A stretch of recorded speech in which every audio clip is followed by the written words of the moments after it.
नमस्कार दोस्तों, आज हम पहुंच गए वीक 3 पर। वीक 3 हमारा ऑलरेडी चल रहा है और आज हम पहुंच गए डे 17 पर। हम लोग वोकैबुलरी पढ़ रहे हैं 6 week to words of power किताब से। इसके पहले हम लोग एक किताब ख़त्म कर चुके हैं जिसका नाम था 30 days to a more powerful vocabulary. अगर आपने अभी तक ये वोकैबुलरी के लेक्चर्स नहीं देखे हैं, अगर आप चाहते हैं कि आपकी वोकैबुलरी अच्छी हो, आपका शब्दकोश अच्छा हो, आपके पास ऐसे शब्द हों, ऐसे वर्ड्स हों जिनकी मदद से आप अपनी पर्सनालिटी को इम्प्रूव कर सकते हैं या जिनकी मदद से आप अपने एग्ज़ाम को टॉप कर सकते हैं। अगर आप चाहते हैं एक कंटिन्यू अप्रोच रखना, क्योंकि मैं इस प्रकार के वर्ड्स आपको पढ़ा रहा हूँ, इस प्रकार से आपको वोकैबुलरी पढ़ा रहा हूँ ताकि आपकी जो अप्रोच है, आपका जो पॉइंट ऑफ व्यू है जानने का, शब्दों को पहचानने का और उनको अपनी जीवन में यूज़ करने का, वो आपको समझ में आ जाए। इसलिए हम लोग ये जो वोकैबुलरी है वो किताबों से पढ़ रहे हैं। बुक से क्यों पढ़ रहे हैं? बुक से हम लोग इसलिए पढ़ रहे हैं कि बुक में एक साइंटिफिक अप्रोच होती है। हर एक चैप्टर वाइज जब हम किसी चीज़ को पढ़ते हैं तो उसका एक तरीका, एक रूटीन बन जाता है।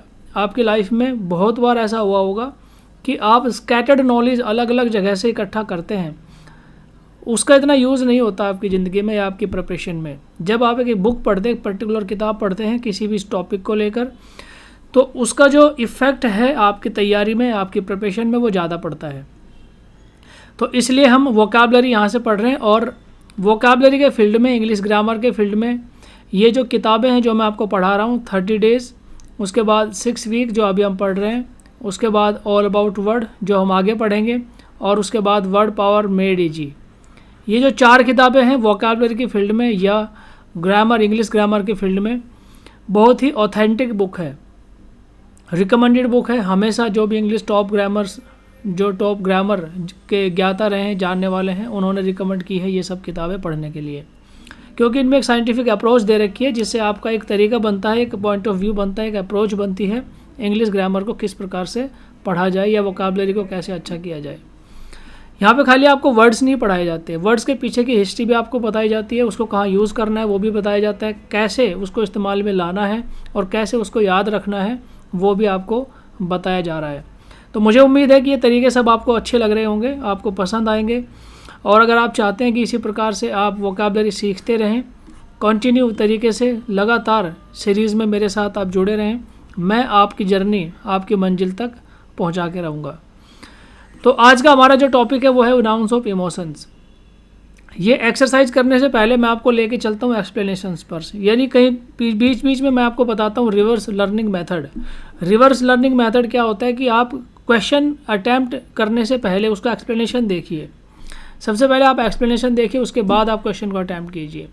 तो मैं आपको लेके चलता हूँ सबसे पहले इनकी एक्सप्लेनेशन के ऊपर, जहाँ पर हमारा पहला वर्ड दिया है क्या? मैलिग्निटी। मैलिग्निटी का मतलब यहाँ पर क्या दिया? ऑलमोस्ट हम ये पैराग्राफ्स जल्दी जल्दी में पढ़ेंगे, मैं आपको समझाऊंगा, बहुत ही अच्छे तरीके से एक्सप्लेन करूंगा, आप ध्यान से सुनिए। मैलिग्निटी का मतलब यहाँ पर दिया है कि almost identical in meaning with spelling with its Latin ancestor malignitas. ठीक है, यानी लेटिन में एक वर्ड है मैलिग्निटस और इसका मतलब होता है इल नेचर एंड स्पाइट। ठीक है, इल नेचर मतलब बीमार व्यवहार जिसका होता है, या एंड स्पाइट, स्पाइट का मतलब होता है किसी को नुकसान पहुंचाने की प्रवृत्ति। तो इस प्रकार का अगर कोई किसी व्यक्ति का नेचर है या उसकी हैबिट है, उसी को कहते हैं मैलिग्निटी। इसके लिए आप एक सिंपल वर्ड भी आप यूज़ कर सकते हो, हेटर्ड।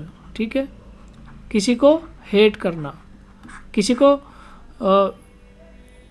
को हेट करना मतलब हो गया कि आप जब किसी से दुश्मनी रखते हैं, किसी से नफरत करते हैं, तो आप उसको नुकसान भी पहुंचाने की कोशिश करते हैं। दोनों चीज़ें एक दूसरे के साथ जुड़ी हुई हैं। तो ये था हमारा पहला वर्ड क्या? मैलिग्निटी, जिसका मतलब होता है इल नेचर यानी बीमार व्यवहार।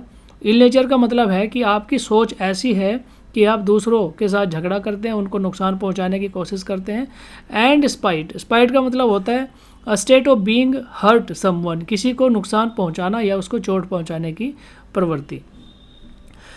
नेक्स्ट हमारा वर्ड क्या दिया है? चैग्रिन। चैग्रिन का मतलब होता है कि a word of Turkish and French origin that suggest a feeling of humiliation.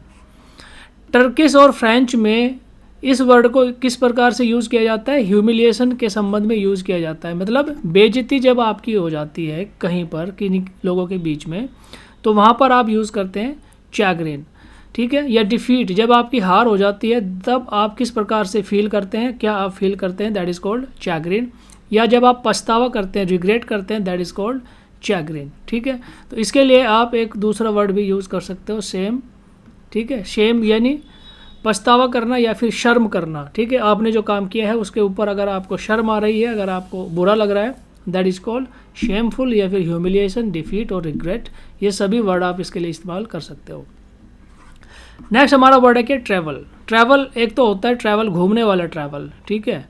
तो ये ट्रैवल वो वाला ट्रैवल नहीं है। इसका क्या मीनिंग यहाँ पर दिया है, this again comes from the French, ये भी फ्रेंच वर्ड से ओरिजिन बन के आया है। ओरिजिन इसका कहाँ पर है, फ्रेंच लैंग्वेज के अंदर इसका ट्रैवल का ओरिजिन है और वहाँ से ये वर्ड आया है। इसका मीनिंग क्या है कि with many changes of spelling from late Latin, ठीक है। सबसे पहले ट्रेपलियम एक वर्ड होता था पहले, यानी लेटिन भाषा में ट्रेपलियम एक वर्ड होता था, वहाँ से ये बना travel. And in instrument of torture, यानी ऐसा इंस्ट्रूमेंट जिससे टॉर्चर किया जाता है उसको बोलते थे ट्रैपलियम, किसमें, लैटिन भाषा में। Here we have the meaning of suffering, लेकिन अभी जो इसका इस्तेमाल होता है वो किस पर्पज़ से होता है, सफरिंग के पर्पज़ से होता है, ठीक है। सफरिंग मतलब होता है जब आप कष्ट और दुखों से गुजर रहे होते हैं, that is called suffering. A woman is in travel, एक औरत किस में है, ट्रैवल में है। कब, जब when she is suffering the pain of child birth, ठीक है। यानी जब एक औरत बच्चे को जन्म देती है तो वो क्या कर रही होती है, वो दर्द से क्या होता है, उसको गुजर रही होती है, ठीक है। तो ऐसी कंडीशन, यानी जब आप पेन में होते हैं, जब आप दर्द में होते हैं, उसके लिए यूज़ करते हैं क्या, ट्रैवल को। यानी your spirit can be in travel, आपकी स्पिरिट यानी आपका शरीर भी दुख में होता है, दर्द में होता है, आपकी मन, आपका आत्मा, आपकी जो आत्मा होती है, आपका जो मन होता है वो भी दुख में, परेशानी में हो सकता है। दोनों चीज़ें अलग अलग है, डिफरेंट। एक मेंटल ट्रॉमा, मेंटल प्रेशर या मेंटल दुख आपको हो सकता है और फिजिकल दुख भी आपको हो सकता है। यानी ट्रैवल का मीनिंग क्या हो गया, when you are in suffering या when you are in pain, that is called travail. Next है नंबर 4, क्या नंबर 4 हमारा जो वर्ड दिया वो है ट्रेपिडेशन। ट्रेपिडेशन का मतलब क्या होता है, a state of mingled excitement, ठीक है, या अनसर्टेनिटी एंड अलार्म। ऐसी स्थिति जिसमें आपको एक्साइटमेंट भी है, जिसमें आपको अनसर्टेनिटी भी है और जिसमें अलार्म भी है, यानी एक मिलीजुली प्रतिक्रिया जब आती है, यानी आपको खुशी भी हो रही है, आपको घबराहट भी हो रही है, आप नर्वस भी हैं, तो ऐसी स्थिति के लिए यूज़ किया गया है क्या, ट्रेपिडेशन।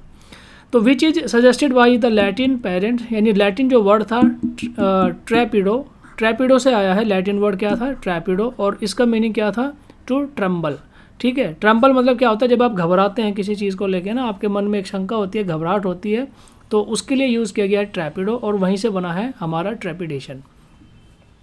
और यहाँ पर क्या मीनिंग आया इसका, ही faced the crisis with real trepidation, ठीक है। ही फेस्ड द क्राइसिस, क्राइसिस मतलब होता है जब बुरी घटनाएं आपके साथ हो रही होती हैं, यानी जब आपके रिसोर्सेज फेल हो जाते हैं, जब आप मुसीबत में होते हैं, दैट इज़ कॉल्ड, ऐसी सिचुएशन को बोलते हैं crisis, and with real trepidation.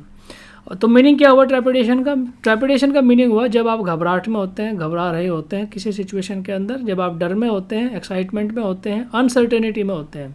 Uncertainty मतलब होता है अनिश्चितता, यानी आपको नहीं मालूम है कि क्या होने वाला है। तो जब ऐसी सिचुएशन बन जाए आपके साथ, तो आप किस में है, आप ट्रेपिडेशन में है। नेक्स्ट हमारा वर्ड है रिवल्जन। रिवल्जन, इसका क्या मतलब है, a sudden violent change of feeling, अगर आपकी फीलिंग्स एकदम से बदल जाती है, चेंज हो जाती है, that is called revulsion. Pulling away, ठीक है, pulling away from something usual in disgust, अगर बहुत ही गंदी, डिस्गस्ट मतलब होता है बहुत ही ख़राब सी अगर फीलिंग्स आ जाती है आपके अंदर, यानी जैसे अभी तो आप खुश थे लेकिन आपको मालूम पड़ता है कि किसी ने आपके फ्रेंड को पीट दिया, तो आपके अंदर किस प्रकार की, जैसे आप कॉलेज गोइंग स्टूडेंट्स हैं, स्कूल में हैं, आपके एक ग्रुप है, एक गैंग है आपका, ठीक है, दोस्तों का, ठीक है, आप कॉलेज के बाहर बैठ के आप कुछ काम कर रहे हैं, चाय पी रहे हैं या कुछ स्नैक्स ले रहे हैं, अचानक से कोई दौड़ के आता है, भाग के आता है और आपको बताता है कि आपका जो फ्रेंड है उसको किसी ने पीट दिया है। तो आपकी जो फीलिंग्स है वो कैसे डेवलप हो जाएंगी, एकदम से तुरंत आपकी फीलिंग चेंज हो जाएगी। तो वो जो फीलिंग होएगी ना, जो आपके अंदर से वो फीलिंग निकल के आएगी, दैट इज़ कॉल्ड रिवल्जन। बहुत ही ख़राब सी फीलिंग आएगी, बहुत ही गुस्से वाली फीलिंग आएगी आपके अंदर, sudden violent change of feeling, यानी आप वायलेंट हो जाएंगे फिर, तो वो जो फीलिंग है उसको क्या बोलेंगे, रिवल्जन। नेक्स्ट है नंबर 6, अम्ब्रेज। अम्ब्रेज के लिए क्या यहाँ पर एक्सप्लेनेशन दिया है, when you take umbrage at somebody's action or remark it means that you are offended and have a sense of injury or resentment. ठीक है, यानी जब अम्ब्रेज की फीलिंग्स आपके अंदर आती है, कोई घटना ऐसी घटित हो जाती है कि आपके अंदर ऐसी सेंस ऑफ इंजरी आ जाती है कि आपको क्या होने वाला है, नुकसान होने वाला है, इंजरी होने वाली है या हो चुकी है, तो उसके लिए हम यूज़ करते हैं क्या, अम्ब्रेज। तो you have a feeling of being obscured और ओवरशैडोड बाय अनदर, यानी दूसरे के द्वारा जब आपके ऊपर हावी हुआ जाता है, आपको मान लो धमका दिया या आपको मारने की कोशिश की जाती है, तो आपके अंदर किस प्रकार का डर पैदा होगा, तो that is called umbrage. As a matter of fact our word traces to the Latin umbra. ठीक है, अम्ब्रा से बना है, लैटिन वर्ड है अम्ब्रा, वहाँ से बना है अम्ब्रेज, और उसका मीनिंग क्या होता है, shade. This same root give us umbrella. ठीक है, शेड मतलब क्या होता है, देखिए जो छाया होती है, शेड मतलब क्या होता है, छाया या परछाई होती है। अम्ब्रेला वैसे ही बना है इसी से, और अम्ब्रेला का मतलब भी क्या होता है, अम्ब्रेला भी आपने देखा ही होगा, आपको क्या प्रोवाइड करता है, शेड प्रोवाइड करता है या छाया प्रोवाइड करता है। यानी जब किसी दूसरे व्यक्ति का असर आपके ऊपर इतना ज़्यादा हो जाता है कि आप अपना डिसीजन ना लेके उसके डिसीजन में बह जाते हैं, खो जाते हैं या उसके प्रभाव में आ जाते हैं, दैट इज़ कॉल्ड अम्ब्रेज, यानी उसकी शेड, उसकी परछाई आपके ऊपर पड़ जाती है। नेक्स्ट हमारा वर्ड है नंबर 7, क्या, रिक्रिमिनेशन। रिक्रिमिनेशन क्या एक्सप्लेनेशन दिया है, फ्रॉम द लैटिन रिक्रिमिनेटस, यानी लैटिन भाषा का वर्ड है रिक्रिमिनेटस, उससे बना है, और विच डिवाइड्स इनटू री, यानी 2 भागों में इसको आप डिवाइड कर दीजिए। री मतलब क्या हो गया, बैक, एंड क्रिमिनो मतलब हो गया टू एक्यूज। ठीक है, यानी बैक टू एक्यूज, यानी जैसे किसी के ऊपर क्या करते हैं, कई बार इल्ज़ाम लगाते हैं, तो उल्टा चोर कोतवाल को डांटे वाली सिचुएशन हो गई कि वो उल्टा ही उसके ऊपर क्या कर देगा, इल्ज़ाम लगाता है दूसरे के ऊपर। And so when we are indulging in incrimination we are answering a charge with a counter charge. ठीक है, we are answering a charge with a counter charge, यानी कोई आपके ऊपर इल्ज़ाम लगा रहा है लेकिन आप उल्टा उसके ही ऊपर इल्ज़ाम लगा देते हो, तो दैट इज़ कॉल्ड रिक्रिमिनेशन। ठीक है, and are restoring to abusive argument. समझ में आ गया होगा मुझे लगता है आपको ये वर्ड, रिक्रिमिनेशन मतलब जब आपके ऊपर कोई इल्ज़ाम लगाता है ना, आप उल्टा उसी के ऊपर इल्ज़ाम लगा देते हो, तो दैट इज़ कॉल्ड रिक्रिमिनेशन। एक एग्जाम्पल से आप इसको समझिए। ठीक है, आपके ऊपर इल्ज़ाम लगा कि आपने 100 रुपये चुराए हैं या आपने कुछ चीज़ चुरा ली है मान लो किसी की, आप उल्टा 4 लोगों के बीच में उसी के बारे में बोल देते हैं कि तुमने फलाने दिन ये चीज़ चुराई थी, तुमने एक दिन ये चीज़ चुराई थी, या तुम इस प्रकार से गलत काम करते हो, यानी उसने आपके ऊपर चार्जेस लगाए और उल्टा आपने उसके ही ऊपर चार्जेस लगा दिए, दैट इज़ कॉल्ड रिक्रिमिनेशन। नेक्स्ट हमारा वर्ड है फ्रस्ट्रेशन। फ्रस्ट्रेशन आपको पता ही है, ऐसी स्टेट या ऐसी अवस्था जब आप क्या हो जाते हैं, आपका जो मोटिवेशन है वो लो हो जाता है, आपके अंदर फेलियर की भावना आ जाती है, आप कुछ नहीं कर पाएंगे या आप कुछ नहीं कर पा रहे हैं। अगर आपके अंदर इस प्रकार की भावना आ जाती है, फीलिंग आ जाती है, तो आप क्या हैं, आप फ्रस्ट्रेटेड हैं। ठीक है, कैसे बना है, अगेन द लैटिन फ्रस्ट्रेटस, फ्रस्ट्रेटस से बना है, ओरिजिनली फ्रॉम फ्रस्ट्रा। फ्रस्ट्रा का मतलब होता है इन वेन, वेन का मतलब होता है, देखिए जब कोई चीज़ रद्दी में चली जाती है ना, यानी ख़राब हो जाती है, जिसका कोई वैल्यू नहीं है, अनवर्दी जब कोई चीज़ हो जाती है, that is called vain. So when you are frustrated और are experiencing a feeling of frustration you have a sense of failure, तो आपके अंदर क्या, सेंस ऑफ फेलियर आ जाता है, डिफीट, सेंस ऑफ डिफीट आ जाता है कि आप अब तो आपकी हार निश्चित है, आप तो हारने वाले हैं या आप फेल होने वाले हैं, तो आपके अंदर वो जो फीलिंग डेवलप होती है डीमोटिवेशन की, that is called frustration. Next हमारा वर्ड है नॉस्टैल्जिया। नॉस्टैल्जिया का मतलब होता है जब आप बाहर होते हैं अपने घर से और घर से बाहर होने के बावजूद आपको घर की याद आ रही होती है, that is called nostalgia. Simple है, अगर आप घर से बाहर हैं और घर से बाहर होने के वक्त आपको घर की याद आती है, घर में किए गए कामों की याद आती है, आपके जो फ्रेंड्स हैं उनकी याद आती है, ठीक है, उनके साथ किए गए जितने भी काम हैं उनकी याद आती है, अगर आप घर के बारे में सोच रहे हैं, that is called nostalgia. Next हमारा वर्ड है क्या, ऑल्टरकेशन। ऑल्टरकेशन का मतलब क्या होता है, ऑल्टर, ये लैटिन भाषा का वर्ड है क्या, ऑल्टरकेटस, और इसका क्या मतलब होता है, रैंगलिंग। ठीक है, a wrangling, altercation. Our English word means a noisy and angry dispute. तो इसका मतलब क्या हुआ, रैंगलिंग का मतलब होता है, देखिए, नॉइजी एंड एंग्री डिस्प्यूट, यानी जब आप बहुत चिल्ला कर, बहुत भड़क कर, यानी आपकी जो हाव भाव है वो इतने ज़्यादा एंग्री हो जाते हैं, इतने ज़्यादा भड़क जाते हैं आप किसी के सामने और आप उसके साथ आर्ग्यूमेंट करना शुरू कर देते हैं गुस्से में, दैट इज़ कॉल्ड ऑल्टरकेशन, यानी बहस करना। ऑल्टरकेशन मतलब आप जब वायलेंटली किसी के साथ बहस करते हैं, भड़क के बहुत ज़्यादा आपको गुस्सा आ जाता है, आप लड़ाई शुरू कर देते हैं किसी के साथ में, that is called altercation. Okay, तो ये थी हमारी एक्सप्लेनेशन 10 वर्ड जो मैंने आपको बताए एक्सप्लेनेशन के साथ में। अब हम चलते हैं अपनी एक्सरसाइज के ऊपर। तो हमारी एक्सरसाइज ये रही और यहाँ पर हम वर्ड्स को पढ़ते हैं, ठीक है। यहाँ पर 3 ऑप्शन आपको दे रखे हैं। अब मुझे उम्मीद है कि ये एक्सप्लेनेशन पढ़ने के बाद जब आप ये अटैम्प्ट करेंगे, MCQs मल्टीपल चॉइस क्वेश्चन जब आप अटैम्प्ट करेंगे तो आप इनके आंसर्स भी आप अपने आप दे पाएंगे।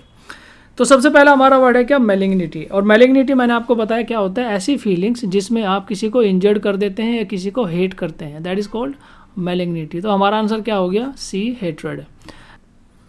ओके, नेक्स्ट हमारा वर्ड है टर्पिडेशन। टर्पिडेशन का मतलब मैंने आपको बताया था क्या होता है, करेज। यानी जब आप इस तरह की सिचुएशन में होते हैं, एक्साइटमेंट में होते हैं, अनसर्टेनिटी में होते हैं, ठीक है, तो उस कंडीशन को बोलते हैं टर्पिडेशन। नेक्स्ट हमारा वर्ड है नॉस्टैल्जिया। नॉस्टैल्जिया मैंने आपको बताया जब आप घर से बाहर होते हैं तो आपको घर की याद आ रही होती है, ठीक है, तो उसको कहते हैं क्या, होम सिकनेस, यानी घर की याद आना या घर के बारे में सोचना, that is called nostalgia. Next हमारा वर्ड है क्या, ऑल्टरकेशन। ऑल्टरकेशन मैंने आपको बताया था जब आप बिटर आर्ग्यूमेंट करते हैं किसी के साथ में, वायलेंटली झगड़ा करना शुरू कर देते हैं किसी के साथ, दैट इज़ कॉल्ड ऑल्टरकेशन। और यहाँ पर इसके लिए आंसर दिया है क्या, बिटर आर्ग्यूमेंट। नेक्स्ट वर्ड है क्या, अम्ब्रेज। अम्ब्रेज का मतलब होता है क्या, रिसेंट, ठीक है, रिसेंट, ये रिसेंटमेंट, ये होता है अम्ब्रेज का मतलब। और चैग्रिन, चैग्रिन क्या था, चैग्रिन था शेमफुल, ठीक है, यानी जब आप इस प्रकार का काम करते हैं कि आपको क्या होता है, आपको पछताना पड़ता है या आपको शर्माना पड़ता है, आपको शर्मिंदा होना पड़ता है लोगों के सामने, तो ऐसे काम की, ऐसी सिचुएशन को हम कहते हैं चैग्रिन। और यहाँ पर इसके लिए वर्ड दिया है क्या, शेम या शेमफुल। नेक्स्ट वर्ड है ट्रैवल। ट्रैवल का क्या मतलब था, ट्रैवल का मीनिंग होता है जब आप किस में होते हैं, जब आप दर्द में होते हैं, पेन में होते हैं। तो एग्नी का मतलब भी होता है when you are in the pain, that is called agony. तो ट्रैवल का मतलब क्या हो गया, एग्नी, ठीक है। प्रेग्नेंट वुमन का मैंने एग्जांपल दिया था आपको कि जब प्रेग्नेंट वुमन होती है, यानी बेबी डिलीवरी हो रहा होता है, तो उस टाइम पे वुमन क्या होती है, एग्नी में होती है, पेन में होती है, तो दैट इज़ कॉल्ड ट्रैवल। या फिर आप मेंटल ट्रैवल की भी बात कर सकते हो, जब आप मानसिक रूप से परेशान होते हैं या मानसिक रूप से दर्द में होते हैं, that is also called travel. Okay, next हमारा वर्ड है रिक्रिमिनेशन। रिक्रिमिनेशन क्या है, रिक्रिमिनेशन होता है कि जब ए है, ये बी है, ठीक है, ए ने बी के ऊपर कोई इल्ज़ाम लगाया कि ये चोरी करता है, बी उल्टा ए के ऊपर इल्ज़ाम लगा देता है कि ए तो बहुत ज़्यादा, इसने यहाँ चोरी किया, वहाँ चोरी किया, वहाँ चोरी किया, ठीक है, या फिर इसने इसको छेड़ा, उसको छेड़ा, यानी दुनिया भर के इल्ज़ाम उल्टा बी ए के ऊपर ही लगा देता है। तो यानी काउंटर एक्यूजिशन जब किया जाता है ना, यानी किसी के ऊपर इल्ज़ाम लगाना बट उल्टा उसी के ऊपर कोई इल्ज़ाम अगर लगा दे, that is called counter accusation या रिक्रिमिनेशन। तो हमारा आंसर क्या हो गया, काउंटर एक्यूजिशन या रिक्रिमिनेशन। नेक्स्ट हमारा वर्ड है क्या, रिवल्जन। रिवल्जन के लिए क्या क्या ऑप्शन दे रखे हैं, ग्रेट पेन, ग्रेट ह्यूमिलिएशन या violent change in feeling. Yes, तो रिवल्जन होता है कि जब आपके अंदर सडन कोई वायलेंट चेंज इन फीलिंग्स हो जाता है, ठीक है, तो दैट इज़ कॉल्ड रिवल्जन। जैसे कॉलेज वाला एग्जांपल मैंने आपको दिया, आप कॉलेज के बाहर बैठे हैं, कोई दौड़ के आता है और आपको वही बताता है कि आपके किसी फ्रेंड को लोग पीट रहे हैं, लड़के पीट रहे हैं, तो आप वैसे तो हंसी मजाक कर रहे होते हैं बैठे हुए, लेकिन जैसे ही आपको ये खबर का पता लगता है तो आप क्या हो जाते हैं, आप एकदम से गुस्सा हो जाते हैं, आग बबूला हो जाते हैं, ठीक है। तो that is called revulsion, violent change in feeling, यानी आपकी फीलिंग के अंदर वायलेंट यानी हिंसक चेंज आ जाता है, तो दैट इज़ कॉल्ड रिवल्जन। तो दोस्तों ये थी आज की हमारी एक्सरसाइज जो हमने पढ़ी है। मुझे उम्मीद है कि ये तरीका आपको अच्छा लगा होगा और ये वीडियो भी आपको अच्छा लगा होगा। इसी प्रकार से आप मेरे साथ जुड़े रहिए और हम अपनी जर्नी को ऐसे ही आगे बढ़ाते रहेंगे। 6 वीक किताब का ये हमारा 17 डेज़ था, आज हमने 17 दिन ख़त्म कर लिए हैं, यानी ऑलमोस्ट जो 3rd वीक है वो हमारा आधा हो गया है, ठीक है। ऐसे ही 4th वीक जल्दी ख़त्म हो जाएगा और लास्ट हम 6 वीक भी जल्दी ख़त्म करेंगे। मुझे उम्मीद है वीडियो आपको ज़रूर अच्छा लगा होगा। अगर आपको अच्छा लगा है तो शेयर ज़रूर कीजिए दोस्तों के साथ में। शेयर करने से क्या है कि जो चीज़ें आपको अच्छी लग रही हैं, हो सकता है वो और आपके जो फ्रेंड्स हैं वो भी उसका फ़ायदा उठा पाएँ। तो वीडियो देखने के लिए धन्यवाद। आज की इस वीडियो में इतना ही है। जय हिंद।